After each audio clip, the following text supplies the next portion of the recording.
I'm Coffee Kevin. I've been playing with my siphon recipe all summer. I had some extra time on my hands. I had been thinking of a comment posted after a previous siphon video by one of our New York CoffeeCon enthusiasts, Barney Yee. Mr. Yee suggested I'd stirred too much making a siphon. While thinking of his comment, I was re-reviewing the Balanced Coffee Maker, which I described as a sideways siphon. It is that, and it is automatic. One thing I've always found about automatic siphons is they really don't allow the futzing we've come to associate with craft brewing. The water shoots up into the upper half, mixes in its own damn way, and the heat shuts off, and it's on its way down. The brewed coffee returns. The robots have taken over. Using this Hario manual siphon over the past few months, I've been daily tweaking my tweaks, reducing the in-bowl stirring, attempting to separate the wheat from the chaff of my own process.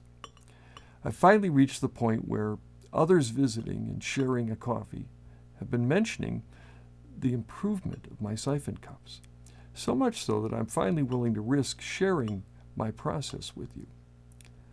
Well, we've just boiled roughly 700 milliliters of water. I always overfill it. The recipe calls for 600 milliliters, but I fill it to well above the line. I leave just enough space so there's no chance of creating a sudden water rise when I place the upper bowl into the lower one. Safety is always my number one concern. Take a look. I pre-inserted the cloth filter. It's held in place by the spring. Cloth is an ideal filtering medium. Lets all the taste through, but none of the sediment. You can add the coffee whenever you like. What I really wait until I can see the water coming in here. I still don't begin timing until the water has completely risen in the upper bowl. Okay, the water's coming up there now, and I'll just start putting the coffee in, okay?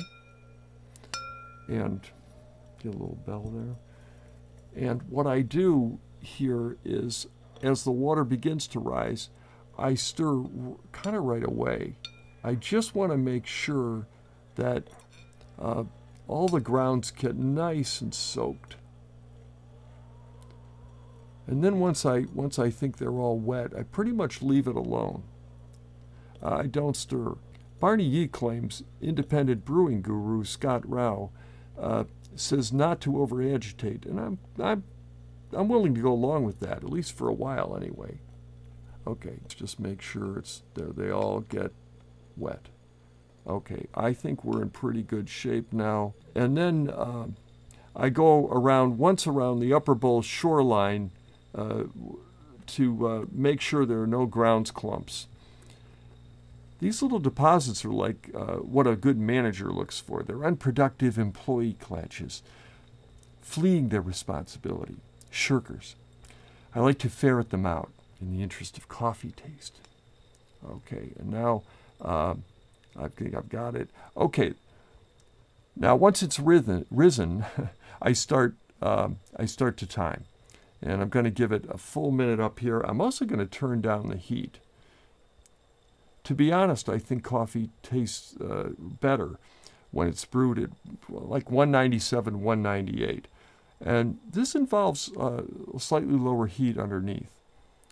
Also, back to Barney Yee's admonishment to me about over-agitating. Lowering the heat also lessens the agitation. The grounds end up, look at that, they're just simply steeping, as they do in a French press. I'm not by any means suggesting this is the only way to brew a siphon.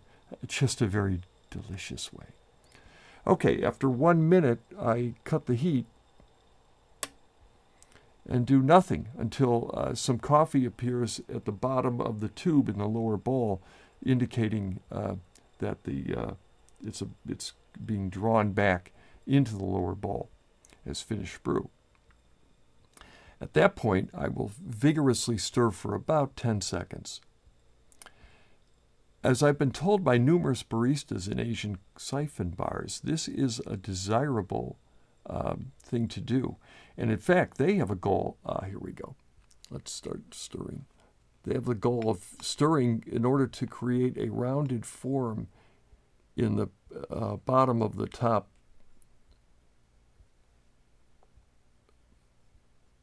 All right, we've got it good enough. I think we'll get that, or we'll get something like it. Okay. Yeah, rounded form. It defines a successful siphon. Now, I simply accept this tradition. I'm open to further corrections, but until I hear further evidence, I'm just going to keep doing it. While the coffee's coming back to the carafe, let me share my recipe. 650 milliliters of water to 40 grams fine grind coffee. In this case, I'm using a beautiful natural process Sumatra from my friend Siagian Ranap, who lives in, I believe he's in New Hampshire. When I'm finished with this, I just remove the upper bowl as usual and pour my cups of coffee. I want to point out the siphon is one of the. It looks like I've got a little bit of the rounding, but not what I really like to get. I'm going to cop out and say it's a little difficult to brew it in this position, but there you go. There's some. Siphon's one of the hottest cups, so I believe it is desirable and healthful to wait a few minutes, or add cream, or even some cool water to bring the temperature down to 149 degrees Fahrenheit.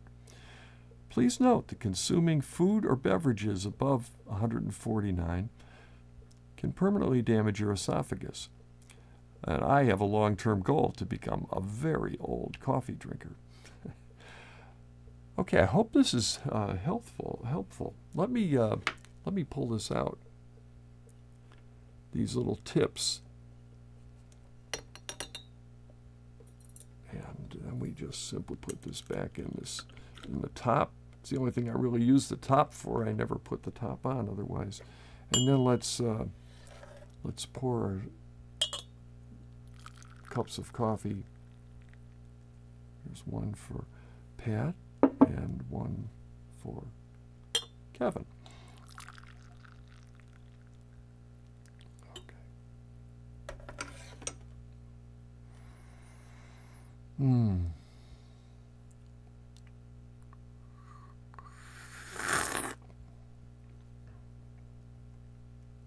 I'm slurping because I wanted to sort of, that's the other way of cooling it. You can't take a very nice sip though. I will tell you it's delicious coffee. And I hope this has been helpful. I realize you likely don't use the siphon. Well, I hope I can convince you to use the siphon. It is among the best extraction coffee makers. It's highly efficient. Its grounds to water ratio stays consistent at all batch sizes. That's a big deal. And it inherently reaches the gold cup brewing temperature, so you don't need to test it to make sure. In fact, this is little known, but the siphon was used as the model for the gold cup temperatures. Please like, share, comment, and subscribe. CoffeeCon Online is heating up. We're getting all our classes and presenters together. I've had a lot of good feedback, and we'll be doing this with some new innovations to make sure you get maximum enjoyment for attending while keeping it free to attend. I figure it's the least I can do to reward your loyal viewership. Our sponsor, Java Master, has a new name, Caribe Coffee. I also want to let you know they have a colorful new concept, which we will be proudly showing you soon. Please support them. I'm Coffee Kevin.